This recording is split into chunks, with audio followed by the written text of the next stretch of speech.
Bonjour à toutes et à tous et bienvenue sur ce premier plateau TV autour de l'ouvrage Enseigner le pilotage stratégique de l'entreprise agricole, paru chez Educagri Éditions, la maison d'édition de l'enseignement agricole, entité de l'Institut Agro. Je reçois aujourd'hui Nathalie Blétry et Loïc Braïda et je vais vous laisser vous présenter. Bonjour, donc je m'appelle Nathalie Blétry et je suis formatrice, ingénieure formatrice à l'Institut Agro sur le site de Florac. Donc à ce titre-là, je participe à l'élaboration de différents programmes pour les mettre à disposition des enseignants, dont la stratégie, le pilotage stratégique, donc sur une méthode qui a été mise au point en 2012 et qui a servi pour la rénovation du BTS Axe en 2013, puisqu'il y avait un module sur enseigner la stratégie, et qui reste tout à fait d'actualité maintenant avec la rénovation de l'Axe Agri en 2025, qui va faire un large part toujours à enseigner la stratégie. Oui, et moi je suis Loïc, Loïc Braïda. J'ai travaillé avec Nathalie pendant quelques années, et notamment sur le volet plus pédagogique et didactique de la question de la stratégie. Très bien, merci. Alors avant de commencer cette interview, je tenais à souligner que dans cet ouvrage, il y a de très nombreuses illustrations de Marc Guérat et nous en projetterons certaines au fur et à mesure des questions pour illustrer nos propos. Alors tout d'abord, Nathalie, Loïc, est-ce que vous pouvez nous indiquer pourquoi avoir écrit un tel ouvrage et à qui est-il destiné ? Alors, cet ouvrage a été écrit principalement pour les enseignants et formateurs de BTS Axe et plus tard de Bac Pro, puisqu'il y a eu aussi très vite un module pilotage de l'exploitation agricole en Bac Pro. Et il est conçu, cet ouvrage, pour favoriser le travail en équipe et en pluridisciplinarité. Très vite, alors ce qu'il faut que j'explique, c'est qu'avec Loïc, depuis 10 ans, on anime beaucoup de stages pour les enseignants dans le cadre du programme national de formation du ministère de l'Agriculture. Et donc, tous ces stages, très vite, on les a conçus pour que des profs d'une même équipe viennent ensemble pour favoriser la transmission de cette méthode. Et donc, tous ces stages, depuis 10 ans maintenant, ensemble, ont permis d'enrichir considérablement la méthode dans un processus itératif qui a permis d'arriver à cet ouvrage. Oui. Et puis là, maintenant, on arrive à un moment, pardon Loïc, où on avait besoin de diffuser plus largement cette méthode, puisque les enseignants nous demandaient que la formation ait lieu partout. Donc, avec Loïc, on a sorti ce livre en travaillant avec Educagri Éditions. Oui. Bon, avec Loïc et puis avec en fait, l'ensemble des enseignants avec lesquels on a travaillé ces 10 dernières années, qui nous ont inspirés, qui par leurs petites trouvailles, leurs grosses bidouilles, voilà. Et puis également avec l'Institut Agro Enseignement à Distance, qui nous a beaucoup aidé et en fait beaucoup poussé, puisque à un moment donné, il a fallu penser l'enseignement à distance, donc il a fallu penser aussi des vidéos, des façons de le faire qui nous a largement inspirés. Très bien. Alors cet ouvrage parle de la méthode PERFEA. Est-ce que vous pouvez nous indiquer pourquoi utiliser cette méthode comme méthode de gestion stratégique ? Alors, jusque-là, on se servait surtout de l'AGEA. Donc, tu me rappelles ce que ça veut dire l'acronyme Analyse globale de l'entreprise agricole, voilà, qui est une méthode qui est très ancienne, dont se servaient beaucoup les enseignants d'économie en Axe, mais qui avait la particularité de surtout poser un diagnostic et qui ne se plaçait pas trop dans la prospective. Et donc, nous, on a voulu faire évoluer ça avec PERFEA. Donc au début, dans nos stages, on a commis l'erreur de dire non, maintenant l'AGEA c'est fini et on ne se sert plus que de PERFEA. PERFEA, ça veut dire performance globale de l'entreprise agricole. Ceci pour l'acronyme. Et puis ensuite, on s'est aperçu que non, qu'on ne pouvait pas comme ça tuer quelque chose auquel les profs étaient super attachés et qu'on avait plus intérêt à mettre les choses en lien. Et c'est ce qu'on a fait. On a fait évoluer les choses pour remettre tout ça en liaison, pour aboutir dans cet ouvrage vraiment à des schémas qui mettent en correspondance les deux méthodes avec le vocabulaire pour que personne ne soit perdu et que ça fasse un tremplin pour aller plus loin. Oui. Et puis ensuite, pour ce qui est de la méthode PERFEA, elle a été développée depuis 2009 par une recherche-action qui était menée par Veta Grossup. Et puis le premier stage pilote a eu lieu en 2012, puisque moi, au titre de mon travail, j'étais chargée en fait d'abord de participer à l'élaboration de la méthode, mais surtout de la transmettre, puisque c'est mon travail à l'Institut Agroflorac dans le cadre du DNA, du dispositif national d'appui. Donc c'est là où j'ai eu besoin de Loïc en fait, assez vite, puisque d'abord sur le stage pilote j'étais seule et je me suis aperçue que j'allais avoir besoin d'aide et de pas n'importe quelle aide. Si tu peux expliquer, Loïc. N'importe quelle aide. En tout cas, tu le fais super bien, expliquer tous les acronymes et tout, bravo. De quelle aide? En fait, que ce soit un outil technique ou un autre, derrière, il y a l'idée du changement de posture, l'idée de l'évolution de la posture. Et là, c'est l'affaire peut-être un petit peu plus des pédagogues, des didacticiens. Donc, en effet, c'est le rôle un petit peu que j'ai joué, c'est de savoir, au-delà des dimensions techniques, qu'est-ce qui va se développer chez l'apprenant, qu'est-ce qui, en termes de cognitif, en termes de compétences. Et c'est là un petit peu que le dialogue a été fertile entre nous. Et là, ça a été intéressant quand Loïc m'a rejoint, puisque au-delà de l'aspect technique de la méthode, on a commencé à travailler sur les peurs des enseignants. Et c'est vrai que ça a changé beaucoup de choses. Vous aviez parlé lors de nos préparations de 6 principes fondateurs. Est-ce que vous pouvez les citer ? Tout à fait. Donc la méthode est basée déjà sur le principe de l'amélioration continue. Elle a été élaborée dans le cadre du développement durable, donc tout est un peu basé là-dessus. C'est une méthode qui favorise le travail collectif. C'est pour ça que très vite, on a commencé à travailler en équipe avec les profs. Donc elle est vraiment faite pour ça, pour que chacun puisse s'exprimer, donner sa parole. Ce qui nous plaît beaucoup aussi avec Loïc, c'est qu'elle est dans un cadre non normatif, c'est-à-dire que résolument on sort des modèles avec cette méthode. Et donc ça permet d'aller assez facilement à partir de là sur la transition agroécologique.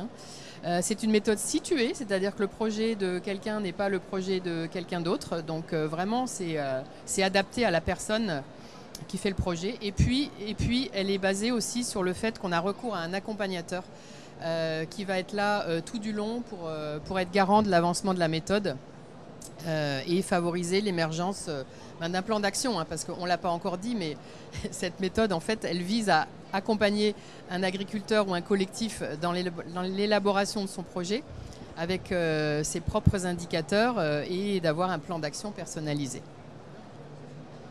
Voilà, moi, je ne vois pas grand-chose à rajouter, si ce n'est que du point de vue du pédagogue, la question de la non-normativité, la question il n'y a pas quelque chose de bien, il y a quelque chose de mieux ou quelque chose de moins bien, elle est capitale, elle est centrale. Voilà. Alors on a parlé de la méthode en soi, avec ses principes, avec ses temps. Est-ce que vous pouvez nous indiquer, Loïc, comment on enseigne cette méthode et quels outils on utilise ? Comment on enseigne cette méthode ? En fait, il y a la question du changement de posture, évidemment. Il y a l'idée qu'il faut dépasser la question de l'expert ou du novice. On est tous experts de la situation dans laquelle on est et on évolue. Et l'idée, c'est de faire confiance à ça. Et puis d'avoir également des allers-retours entre le terrain, on va dire, professionnel et puis les centres de formation et de vraiment faire résonner les deux. Résonner dans le sens résonance et raisonnement. Donc au niveau si on parle un peu plus technique, des outils qu'on utilise dans la méthode PERFEA, on les a classés en 3 types. On a des outils d'entretien qui permettent, en discutant vraiment avec l'agriculteur dans une posture d'accompagnement, de faire un diagnostic et de voir aussi ce qu'il souhaite, lui, en profondeur, en partant de ses valeurs. pour atteindre des objectifs. Ensuite, on a des outils d'analyse dont fait partie la fameuse carte causale, qui est un des points d'orgue de ce livre, qui est vraiment une introduction à la complexité. Et à ce titre, elle est super intéressante à utiliser avec des étudiants. On va aller jusqu'à identifier des axes stratégiques. Et puis ensuite, on a les outils de pilotage avec un tableau de bord stratégique et des indicateurs qui ont été élaborés par l'agriculteur lui-même. Et ça peut donner des indicateurs assez amusants. Par exemple, je souhaite gagner du temps dans mon travail tous les jours. Comment je vais le mesurer ? Eh bien, par exemple, je dois avoir lu tous les soirs une histoire à mon gamin, sinon mon objectif, mon indicateur n'est pas atteint. Donc vraiment, c'est des choses qu'un expert qui vient sur la ferme, ça ne lui viendrait pas à l'idée. C'est vraiment celui de l'agriculteur. Et puis on va jusqu'à un plan d'action et ensuite il y a un pilotage où on revient tous les ans pour checker comment les indicateurs ont été atteints. Ça, c'est l'amélioration continue en fait. Oui, c'est vraiment fait au cas par cas. Il n'y a pas de critères globaux pour tout le monde. Non. Non, mais c'est un petit peu l'idée sous-jacente, c'est de sortir des modèles, de sortir des recettes et de partir du réel, hein, de l'authentique, pour essayer de construire en situation, comme tu le disais Nathalie tout à l'heure, des solutions qui soient adaptées. Oui, aboutir à un projet qui va être mené en fait et qui ne va pas servir à caler une armoire parce que c'est des indicateurs qui sont non réalisables. C'est-à-dire, si l'agriculteur il a son indicateur simple, ça l'encourage aussi à le suivre et à réaliser son projet. Et alors, est-ce que les explications, les exemples de tous ces outils sont disponibles dans cet ouvrage ? Parce que l'enseignant qui aimerait éventuellement lire cet ouvrage, ça l'intéresse. Il y a des exemples de tous ces outils et tableaux remplis tout au long de l'ouvrage où c'est assez facile de se projeter, tout à fait, effectivement. Oui. Il y a des exemples et puis il y a un site compagnon également. Et c'est là où on parlait tout à l'heure de l'Institut Agro Enseignement à distance. Il y a tout un tas de séquences filmées. En fait, toute la méthode pas à pas est filmée sur le site compagnon. Nathalie dans un rôle avec un vrai agriculteur. Daniel Prullière, qu'on remercie ici. Oui. Et puis on remercie ici Marie-Odile et puis les Yves de Clermont-Ferrand. De l'enseignement à distance. L'enseignement à distance de Clermont. Très bien, merci. Alors il y a un mot, une expression qui revient aujourd'hui, qui est revenue de nombreuses fois durant les préparations qu'on a faites pour cette interview. C'est le mot posture. C'est la posture de l'enseignant dans cette démarche d'enseignement. C'est aussi la posture d'accompagnement du futur professionnel. Alors, expliquez-nous. La question de la posture, on s'est rapidement rendu compte qu'il fallait que ce soit aligné entre un projet qui soit politique ou technique et puis ce que l'on va faire sur le terrain et également entre l'enseignement et le métier tel qu'il se place, il faut aligner les choses. Voilà, la question de la posture et surtout de l'agilité posturale, c'est un espèce de concept qu'on a essayé de développer avec Nathalie. Ça nous est très cher. Ça nous est très cher. C'est-à-dire cette capacité à passer d'un niveau à l'autre et à véritablement réfléchir. Et puis, je comptais le dire en guise de conclusion, mais je le dis maintenant, on ne perd jamais notre temps à raisonner avec l'intelligence des personnes avec lesquelles on travaille, que ce soit des élèves, des enseignants, pourquoi pas des moutons aussi. Hein, mais donc la posture, on est capable de bouger, on est capable de la faire évoluer. Et du coup, si on continue, vous avez parlé de la vidéo pas à pas avec un vrai agriculteur. Dans l'ouvrage, il y a également un chapitre avec 4 témoignages.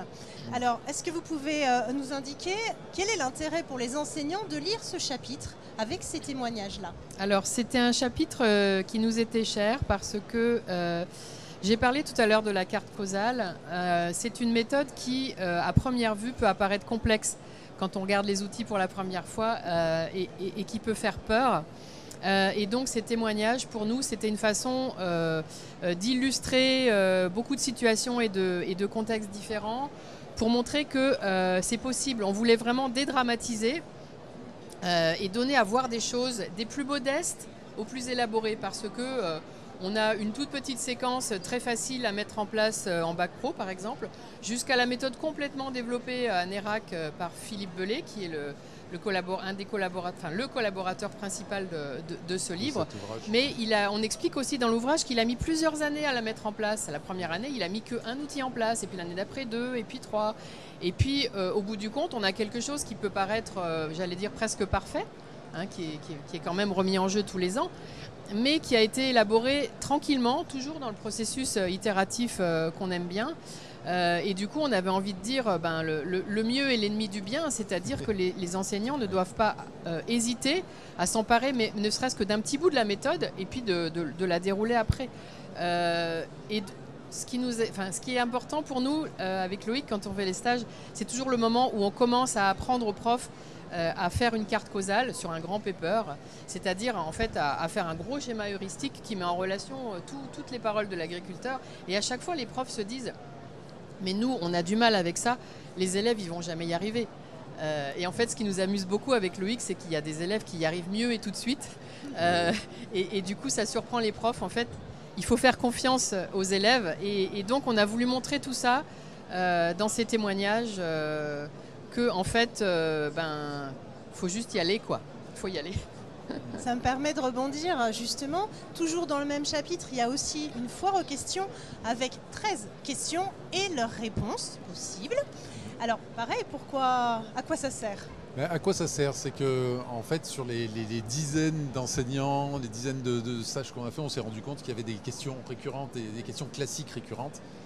Donc, on se dit, puisqu'ils les posent tous, c'est que c'est véritablement des préoccupations, donc autant on va lever le voile là-dessus. Et bon, on ne rentrera pas dans le détail parce que je pense qu'on n'a pas trop le temps des circonstances dans lesquelles ça s'est fait. Mais voilà, vous les trouverez, vous pourrez les trouver aussi en vidéo sur le site Compagnon. C'est-à-dire que c'est Nathalie en tant qu'experte qui répond à des vraies questions de véritables enseignants qui se les posent pour de vrai parce que leurs étudiants leur les ont posées. Réponse clé en main, quoi. Réponse clé en main. Parfait. Juste, si je peux rajouter quelque chose que j'ai oublié de dire tout à l'heure, justement, puisqu'on parle du site Compagnon, on a mis beaucoup de jeux de décadrage et d'entraînement dans le site Compagnon pour entraîner ces élèves à vraiment avoir une posture d'accompagnement et à sortir de la posture d'expertise et aller à la rencontre vraiment de l'agriculteur, l'écouter, savoir accueillir sa parole. Tout ça, vous trouverez ça dans le site Compagnon. Parfait. À la fin d'une démarche d'enseignement en général, on trouve l'évaluation. Est-ce que vous pouvez nous en dire quelques mots ? Alors ça, l'évaluation, je dirais que ça a presque été aussi un moteur de notre travail parce qu'à un moment donné, il y a eu une réforme. Donc on a fait évoluer dans un sens qui nous semblait positif, donc vers moins de recettes, plus d'adaptation, etc. Un système, un référentiel. Et le système d'évaluation ne bougeait pas des masses, a priori.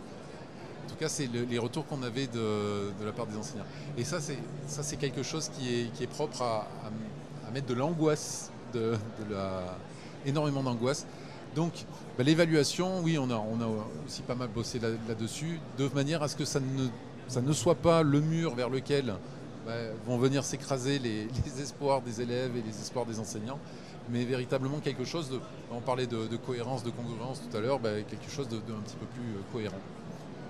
Et pour rebondir sur ce que dit Loïc, les profs qui ont commencé à appliquer cette méthode suite à nos stages, ils se sont aperçus que vraiment ça développait les compétences de leurs étudiants et qu'ils avaient des meilleurs résultats en CCF et que le dossier final de présentation, pour ceux qui connaissent le dossier E7.1, il était plus fourni et il était plus intéressant pour les jurys. Les jurys s'ennuyaient moins en le lisant et donc c'est ça qui a aussi favorisé l'étendue de cette méthode. C'est quand les équipes ont commencé à se rendre compte de ça.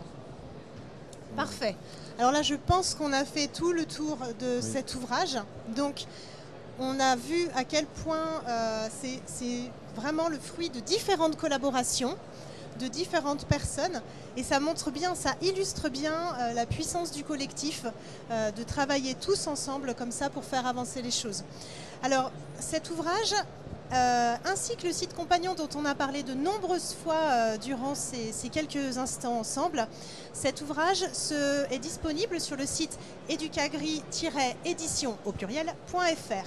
Voilà. Eh bien, écoutez, je vous remercie Loïc Braïda, Nathalie Blétry, les auteurs Gaëlle de cet ouvrage, d'avoir partagé ce moment avec nous. Merci beaucoup. Merci beaucoup Nathalie, merci Gaëlle. Et bonne journée. Loïc. Au revoir.